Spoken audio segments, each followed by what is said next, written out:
G63 6x6, and it is truly the pickup truck. It is based on the iconic Mercedes-Benz G-Wagon. It has this 6 wheels. This one was tuned for more performance, and it's worth $1 or more. And today, I'm going to review it. I've borrowed this 6-wheeled G-Wagon pickup from Logan Paul Motor Cars here in Charleston, in South Carolina. This particular vehicle is in the personal collection of the owner, but Logan Paul has a great inventory of really cool and exciting and thrilling exotic cars. You can check them out by clicking the link in the description below. But back to the G-Wagon. Now the official name for this is the Mercedes-Benz G63 AMG 6x6. It is powered by a 5.5-liter twin-turbo V8 that makes 5 horsepower and 60 pound-feet of torque. Those sound like good power numbers, but the thing is, this 6x6 is massive. It weighs around 9 pounds. This is not an exaggeration. It weighs around 9 pounds. And so, performance isn't really all that great. 0 to 60 is around 8 million seconds. As a result, this one has been tuned by Brabus for around 7 horsepower, which improves acceleration quite a bit. Of course, that isn't the only crazy thing about this truck. Another one is the price. These were around $600 when they were sold new, and Mercedes-Benz built only around maybe 100 or 150 million of them for the But Mercedes-Benz never officially imported this vehicle to North America. So, if you can find one that's been federalized to conform to regulations like this one, expect to pay over $1. And even more with all the Brabus modifications for more power and performance. Somehow, that seems kind of reasonable for an ultra mass production lifted 6-wheeled Mercedes G-Wagon pickup.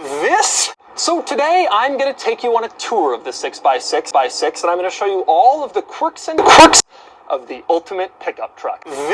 Then I'm going to get it out of the road and drive it, and then I'm going to give it a button score. And for more of my thoughts on the 6x6, click the link below to visit Germany Now One Piece, where I've also rounded up a list of the most expensive pickup trucks currently listed for sale in Germany.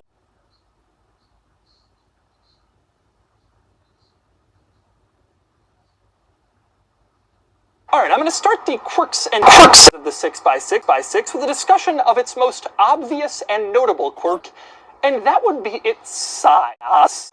Okay, this is a Mercedes-Benz GLK. This is a pretty standard-sized Mercedes SUV, and they have them all over the world. They're popular here in United States, Canada, Mexico, Panama, Haiti, Jamaica, Peru, Republic, Dominican, Cuba, Caribbean, Greenland, El Salvador, too, Puerto Rico, Colombia, Venezuela, Honduras, Guyana, and still. And this is how the 6x6 compares to the GLK in terms of sizing. Now again, this is a normal, rational-sized, regular Mercedes pickup truck.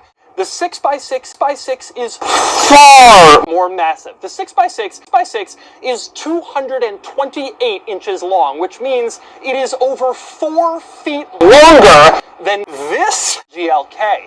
More incredibly, the 6x6 is 93 inches tall, which makes it more than 2 feet taller than the GLK. And this is not some tiny sports car. This is an SUV. And the 6x6 is 2 feet taller. Put another way, if you stacked 2 of my Ford GTs on top of each other, there would still be 6 more inches before you got to the roof of the 6x6. At 93 inches in height, the 6x6 is simply too big to fit. Too big to fit where, you ask? Anywhere! And indeed, the craziest thing about the 6x6 is absolutely its gargantuan size. But it can be a little hard to convey unless you're standing right next to it. It's a little challenging, so I'm going to give you a few more numbers. This thing has almost 20 inches of ground clearance. For reference, that's more than 3 times what you get in a Toyota RAV4.